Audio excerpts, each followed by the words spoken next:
Hey everyone, it's Rick Wilson, CEO of Miva, author of Dragonproof e-commerce. I'm here with this week's podcast.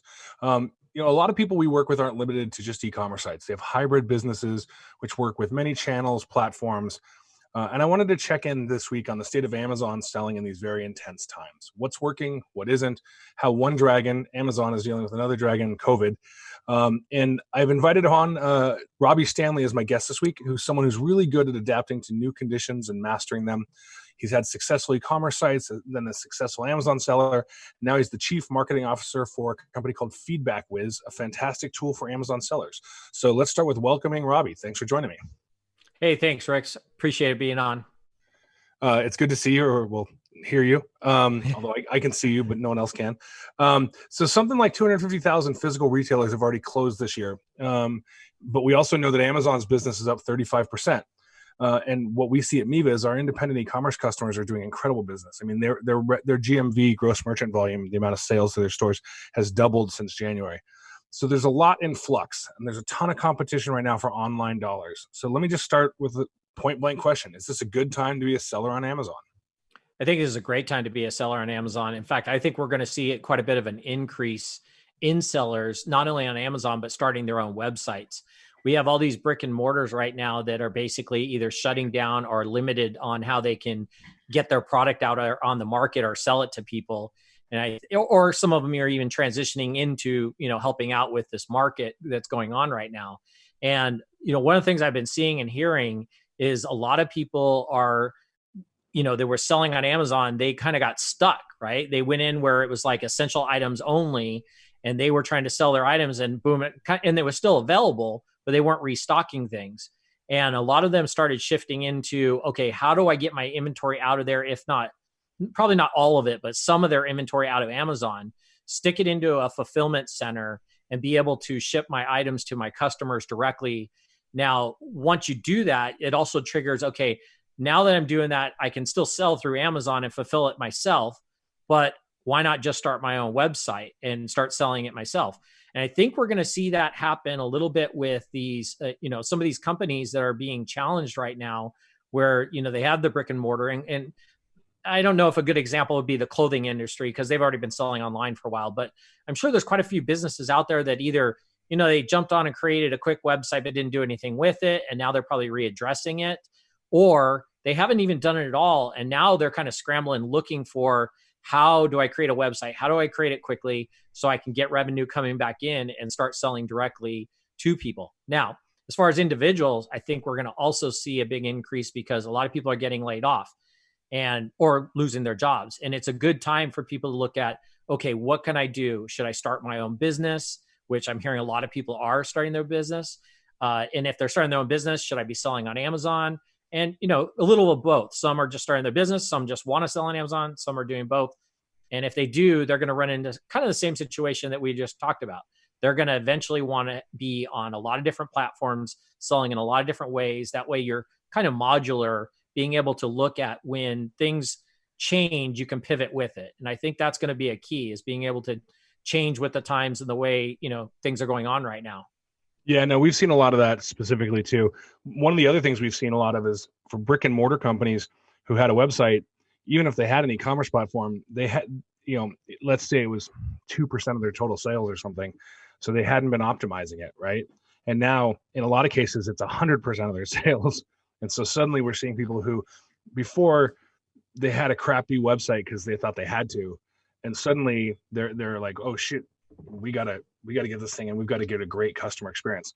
And as someone who's been working in e-commerce, independent e-commerce specifically for 20 years, it's usually my thing to kind of point out Amazon's shortcomings. That doesn't mean I don't like Amazon. I shop there all the time, but Amazon is not the end all be all, kind of we just discussed.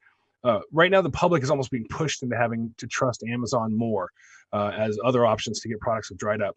Do you think people just inherently trust Amazon now, or do you have to still earn that product by product? I think Amazon as a company generally is trusted, right? But I also want to ask you a question though, Rick. We're talking about people buying on Amazon, but really let's think about what are they buying, right? I'm buying on Amazon, but most of the stuff I'm buying is like food related, right? Or it's toilet paper related, or, paper for my office, or video cameras, or microphones, right? Like, it's not just a general blanket of what people are buying on there right now. It's kind of very specific things. And that's blowing them up, I think, a little bit differently than we're all seeing. We're all hearing the news. Wow, Amazon breaks records and they're, huge and everything. COVID just basically drew them to be the biggest, e-commerce, which they already were, but we got to really think about what are people actually buying on there. And, I'm kind of seeing it as, a lot of the stuff buying isn't necessarily all the stuff that's thrown on there. It's kind of what we're calling essentials, but it's not always essentials, right? Like, man, I wish I was in the webcam business right now. I'd be killing it. The webcam and microphone business, right? Yep. Put it together, a webcam, a microphone, and a green screen, and you'd be killing it right now. Yep. So you got to really think about what are selling on there. Yeah. And, it is, that's one of the things we're talking about a lot on this podcast. I was just reading this morning, Zoom in December had 10 million video calls per day, like kind of like we're doing now. In April, they're up to 300 million per day. That kind of exponential growth is ridiculous, but that goes back to your microphone, green screen, webcam point, right? I know one of the things I've bought since pandemic started is this fancy Yeti, Blue Yeti microphone that I'm speaking into right now. I don't use a green screen, but I did just order a ring light. So, it's all kind of the same thing. So, with everything going on, do you think the way people get trust earned online has changed? Yeah, I think you have to have that trust, and the trust, I think, is a universal platform across all e-commerce. People, I just look at it this way. When I shop on Amazon, I'm looking at those 5 stars. I'm reading those reviews. I'm looking at the negative reviews. The best thing you could do on either an e-commerce, and let's face it, I'm sorry, let me back up slightly. Let's face it, eBay has the same thing, right? You have a rating on eBay. Yep. And, you either get a positive review, neutral review, or a negative review. I think that's been kind of a precedent. You've got to have something on your website or any platform you're selling on. You've got to build up that reputation and show that, hey, I am a trusting person. I can be trusted. There's different ways you can do it. If you're selling on your own website, you got, different companies you can interact with that'll help you build up that trust. You can put, product reviews right in your own site. I think that's something that is just going to be required. And we've been talking about this. This isn't the first time we talked about this, Rick. Yep. Trust, exactly. The whole trust thing has been coming up for the last at least 5 years minimum. Yep. Every time I've talked to you, we're always talking about, you got to build that trust. Let's just face it. Somebody like an Amazon or eBay, they've been doing it for years because they saw it early, but you got to kind of mimic that on your own site. If you just launch a company on brand XYZ, nobody's heard of me, nobody knows. You've got to build up, why should I buy from this person? And those reviews, that trust, that, anything you can get that's a positive about your product, why it's good to buy it, what's good about it, what sets you apart. That's all part of that trust and building that. Yeah, no, agreed. And specifically, that kind of reminds me, if you're building a brand on Amazon, it's a very different beast than building a brand on your own website. And the trust thing is probably the first step in building that mini brand. What else do you do to identify yourself as a unique seller on Amazon, or can you? Yeah, you do. You have to definitely step out and do something different to be unique on Amazon. I have a podcast like every week, and it's actually the same question I ask a lot. I always ask everybody who's selling on Amazon, like, what sets you apart? We're always talking about the title, the description, the image. And when you're looking at a product or, making a product, or even if you're just buying a product to resell on Amazon, you got to look for what is that unique feature that product has that separates you from everybody else, right? We're talking about microphones. Yeah, we're all buying Blue Yeti. We're probably buying it because of the reviews that are on it. The quality of it's been proven, but it doesn't mean there's not other microphones out there that are just as good, and it's like, so take the mic, for instance. If I'm going to go look at mics, I'm going to make sure I match everything that Blue Yeti has, right? And make sure that it's exactly the same quality. Now, what other feature could it have? Maybe it comes with a built-in windscreen or spit screen, they call it, right? Yep. And I noticed. I know when I got my Blue Yeti, I had to go spend another $15 to get my little spit screen. Yep. Both Rick and I'm looking at them right now. We both have it on ours. And, yep. So why not? Maybe you sold it already with it. Maybe it comes in different colors. Maybe the cord's longer. You've got to definitely distinguish yourself. You got to step out and be different. If you're not being different, you're just going to get eaten up by everybody else who's selling on. And that it doesn't matter the platform. I think this is a universal thing. is having something unique that stands out on the product that you're selling. Oh, absolutely. You know, I mean, on that whole subject, when I look at my purchase history this year, half of it's stuff for my house, like you were talking about. So Amazon Fresh, some toilet paper, some paper towels, and then half of it's just weird, crazy stuff. Seemed essential to me, at least at the time. So, you know, what makes a good product to sell right now? Obviously, we've talked about, you know, playing into the market, but is it a category? Is it the essential, non-essential stuff? Are there frivolous things doing really well? Like, what are you guys seeing? Yeah, I would say right now, the thing you need to really be thinking about is, okay, first of all, don't jump into the things like masks or hand sanitizer. Don't do that. Start thinking outside the box. You know, you got to start thinking about, as we come out of this, it would have probably been perfect. And I think this is something that would be universal. Something like even just a hairdresser kit, right? Or something to do your nails. Like, everybody's at home doing these things. If we happen to go back into another lockdown, or even if it's not necessarily a lockdown, if things just get tighter, people are going to need those kind of essential things for themselves. You know, microphones, I think that's still a thing. The webcam is still pretty hot. I'll give you a really good tip. And I'll tell you what, before you guys run out and start buying this, I'm going to advise not to. It's going to take you too long to get it in here. I found, because I'm in Northern California, California just recently, a couple of weeks ago, opened up the golf courses. Yep. I immediately found that I was like, oh, a lot of the carts are getting taken really early in the morning. I can't quite get out that early in the morning to golf. So people are walking. Well, they're carrying their bags. Okay. So I was thinking to myself, okay, you could bring in either a really light golf bag, because you're going to be carrying it on your back, or better yet, the hand carts, right? Everybody pushes the carts. Yep. So I started looking into carts. Guess what was sold out everywhere? Hand carts. Hand carts. Everywhere. Funny. I've wanted to go back on the course. I haven't hit it yet, but that makes sense now that you say it. Yeah, I actually ended up buying a used one from a guy on, I don't know, one of the local things, right? Yep. Went and bought it and got it. And then I actually had to set up a thing on eBay because Amazon was sold out. And I started like refreshing the page. And then all of a sudden, this guy popped up with like 5 brand new carts out of LA with a little 4-wheeler. And I grabbed it for like $200. And I wasn't going to be in before I could go out golfing. So I was like, oh, I'll use this cart I just bought used from this guy. And sure enough, that Friday before I go out Saturday, the new cart shows up. And I'm like, great, awesome. So I go out, I use the new cart. It was amazing. I get back. I was like, I'm going to throw this old one I just bought up online. Man, I flipped that thing for double what I paid for it, because there's nothing there. So you got to think outside the box, right? Like, you got to start thinking about things like, what's coming up? Are people going to travel? Travel's probably a few years away. So I probably wouldn't be looking at the travel industry. I'd be thinking about games. What about games, right?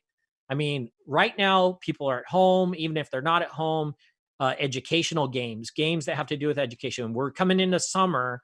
A lot of people kind of had to do school from home, or after summer's over, there's probably still going to be some sort of online learning going on. It could be a hybrid, right? Some in class, some not in class. How could you benefit from that? What do you need to do that? One thing that came to my mind, desks. How many people are going to need desks at the end of summer? Not just for kids to go to school, but what about adults who are working from home now?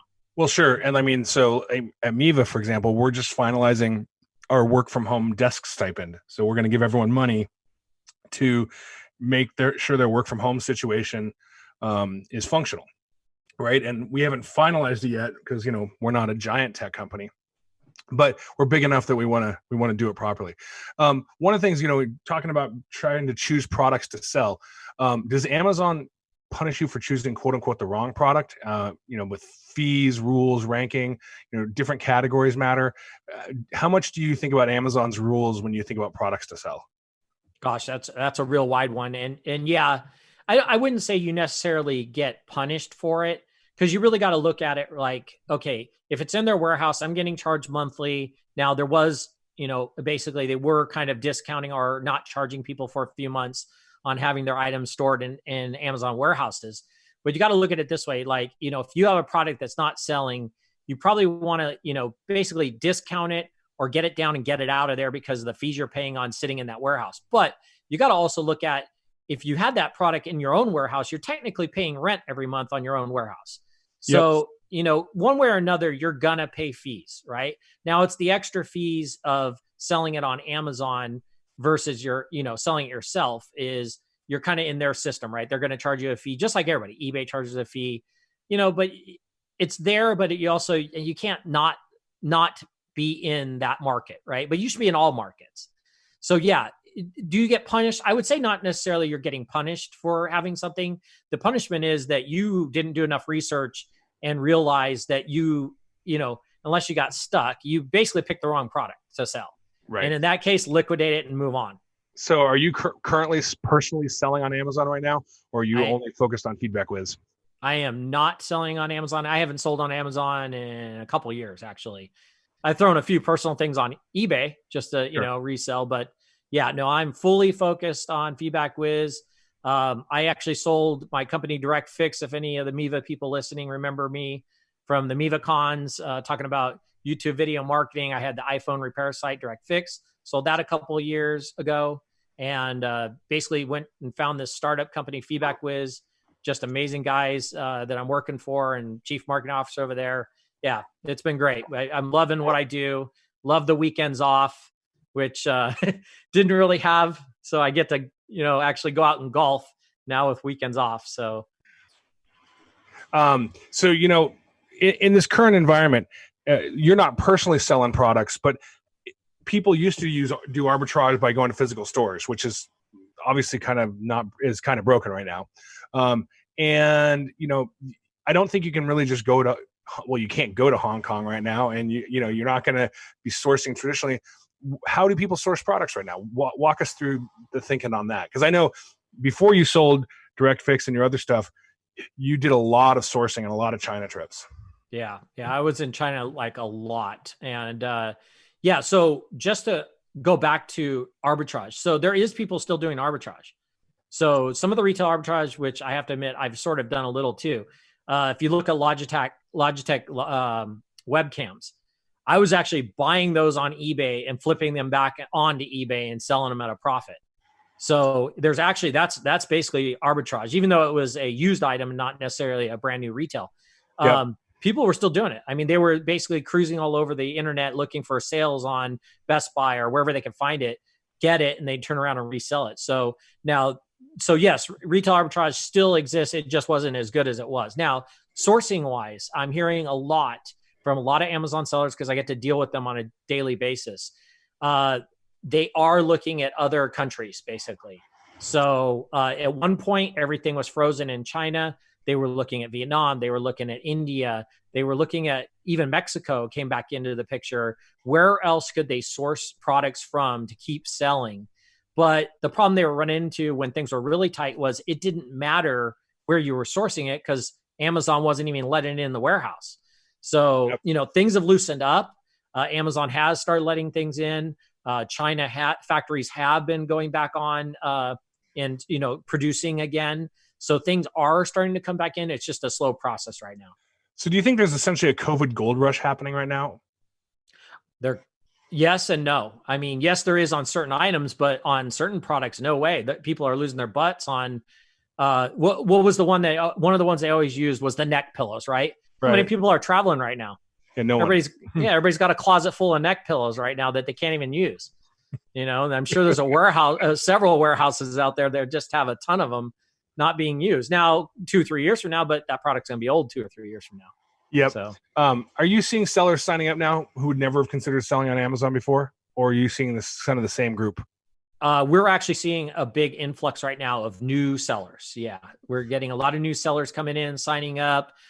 This all happened probably within the last couple of weeks because obviously, when we were on total lockdown, people were just, kind of just figuring out what was going on. So yeah, we are seeing a ton of new people signing up with us, which means they're signing up with us. They're also selling on Amazon, and which was kind of a shocker, because if we talked a couple months ago, I would have said that, new sellers were kind of dying off in a way. And now there's this resurgence of new sellers. And I think that's going to continue for quite a while. And do you think, are a lot of these new sellers doing this as a side hustle, or is this their new job? I would say most of them, it's not the side hustle anymore. They lost their job, or let's say maybe if they didn't lose it, they at least got, maybe pay cut.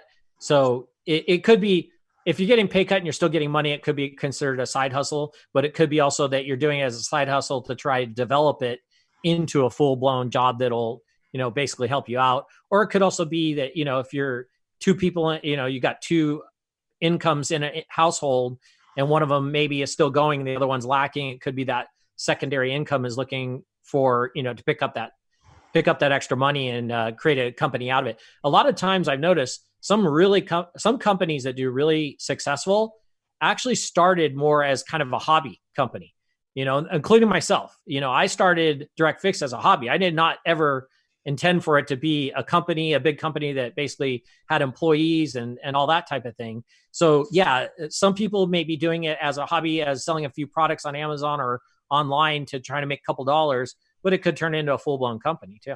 And so, that's a great perspective. What do you think separates the winners? Well, I'm not going to call them losers. What do you think separates the people who bloom into a full-grown company and those who just stay as hobbyists? Yeah, you got to have that unique product. I think that helps. You got to build a community around that product. Social media is important. YouTube video marketing is important. Having a really good fluid website that people understand.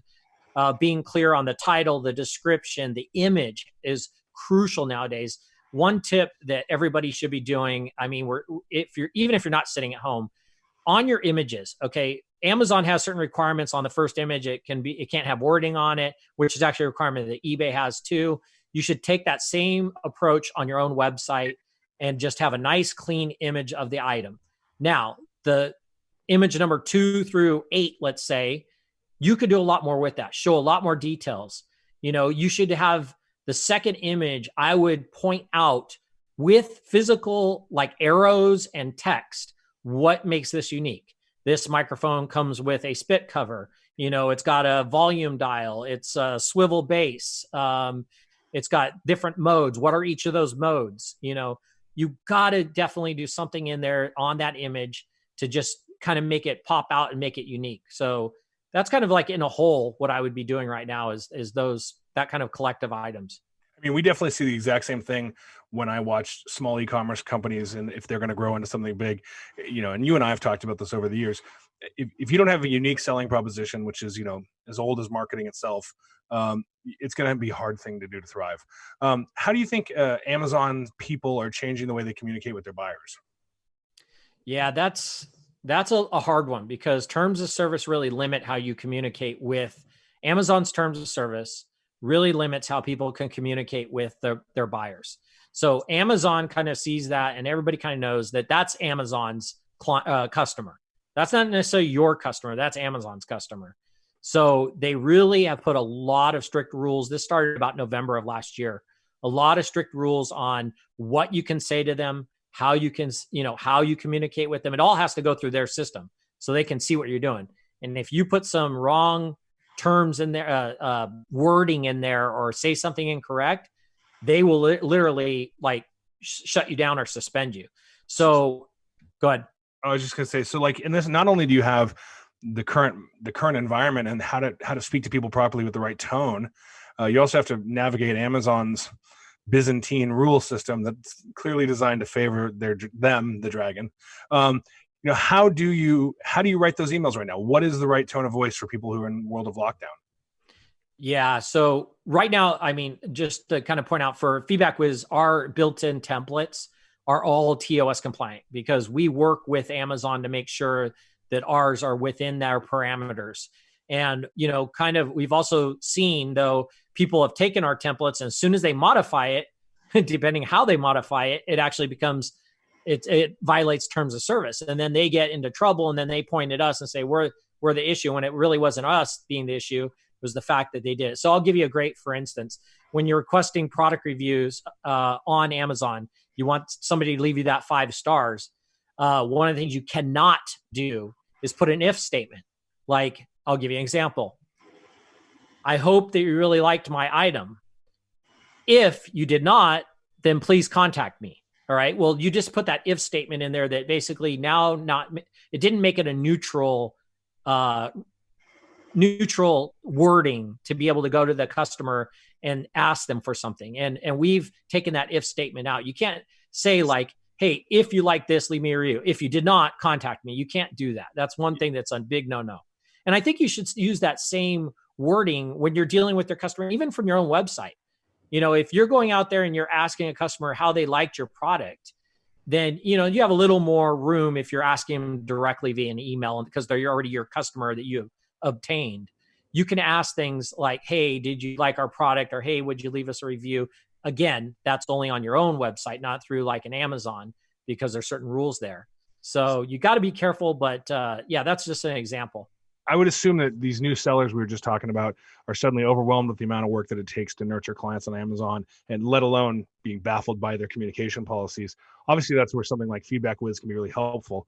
Are you hearing a ton of that kind of feedback?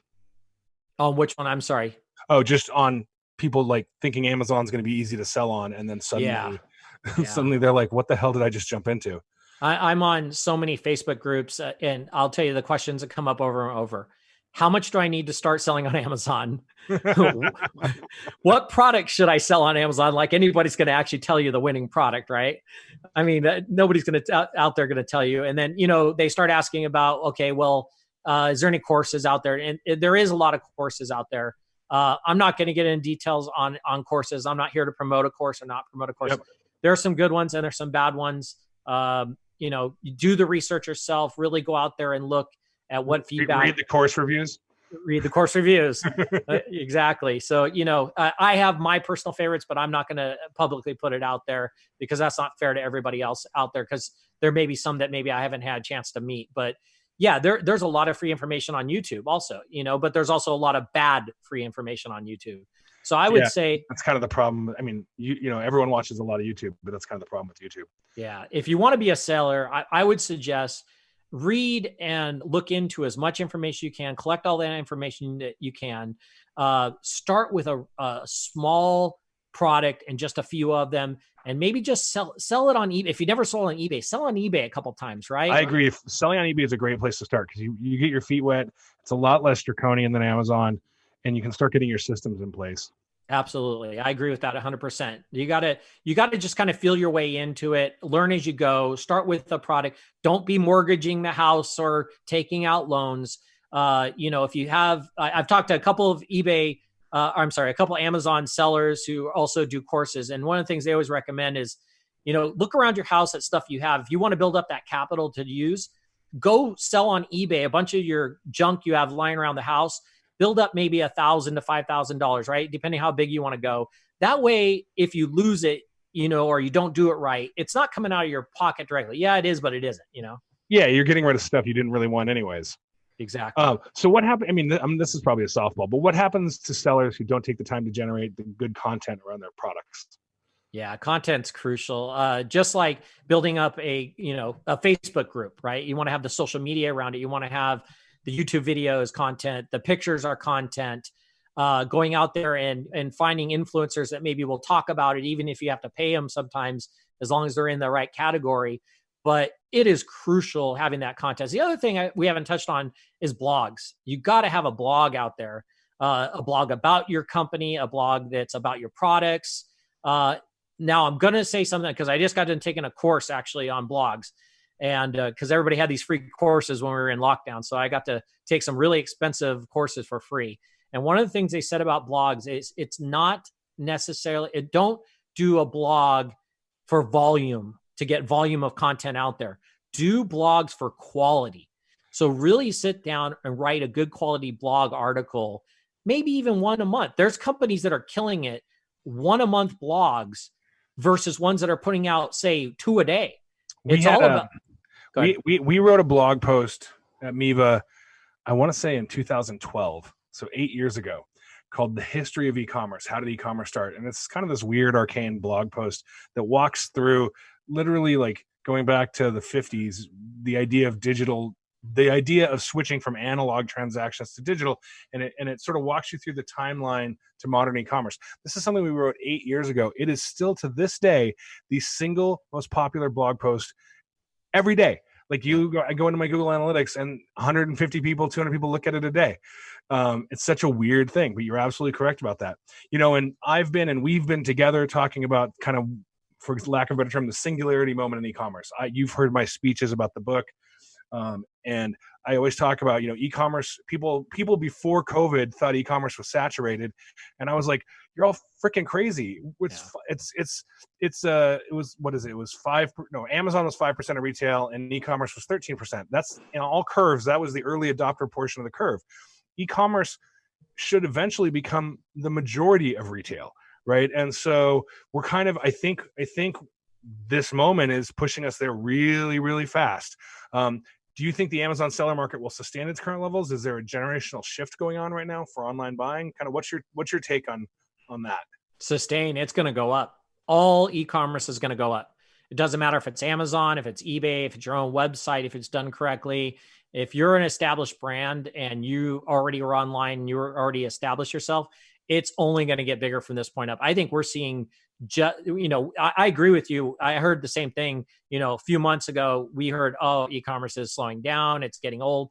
Oh my gosh. I think this is the start of a big e-commerce revolution. I think we're going to see a lot of things go through the roof e-commerce wise. Yeah. Look, I've been with Miva for 21 years for the most part. Without getting into the weird backstory of my relationship with Miva, I was part of 4 people who bought it back from previous owners in 2007. We literally bought the thing back 7 months before the financial crisis hit. And we didn't have any capital to speak of. We were bootstrapping this thing. And what happened in the financial crisis of 2008 was e-commerce took off. And I think we're going to see the same thing here. Robbie, I want to thank you for joining me today. As always, pleasure to speak with you. You're a great guest. And for everyone listening, we'll talk to you again next week. Please find us at any of your favorite podcast platforms and leave us a review. Bye for now.